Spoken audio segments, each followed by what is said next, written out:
চরিত্রের প্রয়োজনে যেটা ছিল সেটা আমরা করার চেষ্টা করেছি, দুজনেই দুজনকে সাথে নিয়ে। আইজুল হাকিমের একেবারেই বিপরীত, যে ও এত শিষ্ট শান্ত ভদ্র, কিন্তু ওই যে চরিত্রগুলো ভয়ঙ্কর। যে কোনো অ্যাওয়ার্ডই তো একজন শিল্পীর জন্য বা যারা সৃজনশীল কাজ করে তাদের জন্য একটা অনুপ্রেরণা। তো যারা সৃজনশীল কাজ করে তাদের জন্য অ্যাওয়ার্ড অনেক কাঙ্ক্ষিত একটা বিষয়। আর আমি বিশ্বাস করি যে সৃজনশীল শিল্পী যারা, তারা অ্যাওয়ার্ডের অপেক্ষায় কিন্তু থাকেন না, তারা থাকেন তার কাজের জন্য। একটা ভালো কাজ করবার যে আকাঙ্ক্ষা, যে অপেক্ষা, সেই অপেক্ষায় তারা সবসময় থাকেন। আমি এই অপেক্ষায় থাকি যে একটি কাজ করার পর আরেকটি ভালো কাজ কীভাবে করা যায়, বা সেই কাজটি পাওয়ার যে সুযোগ, সেই সুযোগের অপেক্ষায় আমি সবসময় থাকি। সবসময় যে ভালো কাজ করবার সুযোগ আসে তা কিন্তু নয়। যে কাজগুলো আসে সে কাজগুলো কি সুন্দরভাবে করার যে একজন শিল্পীর যে কাজ, সেটি সুন্দরভাবে আসলে করাটা একজন শিল্পীর দায়িত্ব বলে আমি মনে করি। চরিত্র যখন একজন শিল্পী ধারণ করে তখন কিন্তু সহশিল্পীর একটা সহযোগিতা প্রয়োজন হয়। অ্যাক্টিং বা অভিনয়টা কিন্তু একটা কমপ্লিট আর্ট। একজন আরেকজনের সঙ্গে সহযোগিতা করেই কিন্তু এটাকে করতে হয়। তো বিশ্বের সাথে আমার যে কেমিস্ট্রিটা, সেটা আমি বলবো যে চরিত্রের প্রয়োজনে যেটা ছিল সেটা আমরা করার চেষ্টা করেছি, দুজনেই দুজনকে সাথে নিয়ে।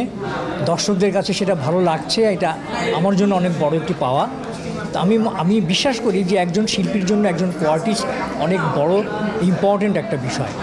কোয়ার্টিস্ট যদি ভালো হয় বা কোয়ার্টিস্টের সঙ্গে যদি সমঝোতাটা খুব ভালো হয়, তাহলে কিন্তু সেই চরিত্র বা সেই মুহূর্তগুলো দর্শকদের কাছে অনেক ভালো লাগার মুহূর্ত হয়ে দাঁড়ায়। চরিত্রগুলো ক্রিয়েশনের পেছনে যে মানুষটি থাকে, সেই মানুষটি হচ্ছেন পরিচালক, ডিরেক্টর। তো ডিরেক্টর একটা স্ক্রিপ্ট থেকে শুরু করে সেই স্ক্রিপ্টে যে চরিত্রগুলো আছে, সেই চরিত্রগুলোকে কীভাবে সে স্ক্রিনে উপস্থাপন করবে, সেটা কিন্তু তার মুখশিয়ানা।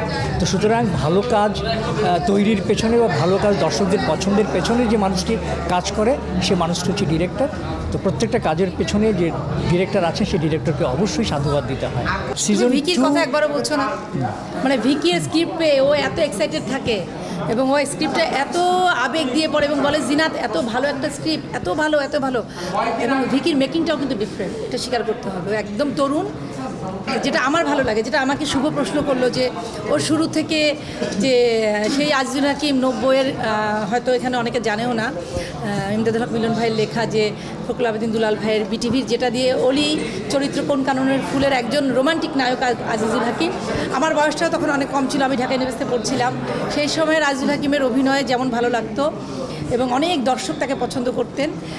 এখন এত বছর পরে এসে পরিণত বয়সে শুভ যে জিনিসটা দাঁড়িয়েছে, যে এখন তো আসলে তাকে তার এই বয়স উপযোগী এবং এই চরিত্রগুলো তাকে করতে হবে। হতে পারে প্রেমের গল্পে সেই নায়ক হতে পারে, কিন্তু এই যে সাইলেন্সের বা এই যে দীপ্ত টিভির যে অলি আরেকটা চরিত্র করেছে, খুব মানে একেবারে বিভৎস নির্মম একটা চরিত্র, যেটা আইজুল হাকিমের একেবারেই বিপরীত, যে ও এত শিষ্ট শান্ত ভদ্র, কিন্তু ওই যে চরিত্রগুলো ভয়ঙ্কর। ওর গেট আপের ছবিগুলো তো আসলে বাইরে আসা নিষেধ, যখন শুটিং চলে ওগুলো কিন্তু সব আমি কালেকশন করি, আমার কাছে রেখে দিই। তার গেট আপ যখন হয়, স্কিন টেস্ট হয়, ক্যারেক্টারাইজেশন করার জন্য তার লুক টেস্ট হয়। তো একজন আইজুল হাকিম আসলে এই বয়সে এসে এইসব শিল্পীদের এই কাজগুলোই করা উচিত, কারণ এইগুলোও তো সমাজের চরিত্র, তাই না? তো আমার কাছে আজকে যে ব্যাপারটা শুরুতে বলা হয়নি, যে আজকে আমাদেরকে যে অ্যাওয়ার্ডটি দেওয়া হলো, বলা হলো আমরা সুখে আছি, আমরা একটা আইডল কাপল বা আইকনিক কাপল, আমাদেরকে সেলিব্রিটি সাকসেসফুল কাপল অ্যাওয়ার্ড দেওয়া হলো। এটা সত্যি যে জীবনটাও কিন্তু একটা সংগ্রাম, একটা যুদ্ধ, পরিবারকেও টিকিয়ে রাখার জন্য অনেক ধরনের স্ট্রাগলের মধ্যে দিয়ে যেতে হয়। সেটা পজিটিভ আমি বলবো সবটাই, কারণ অনেক কাজ থাকে, অনেক চ্যালেঞ্জেস থাকে ফ্যামিলিতেও, কাজের ক্ষেত্রেও।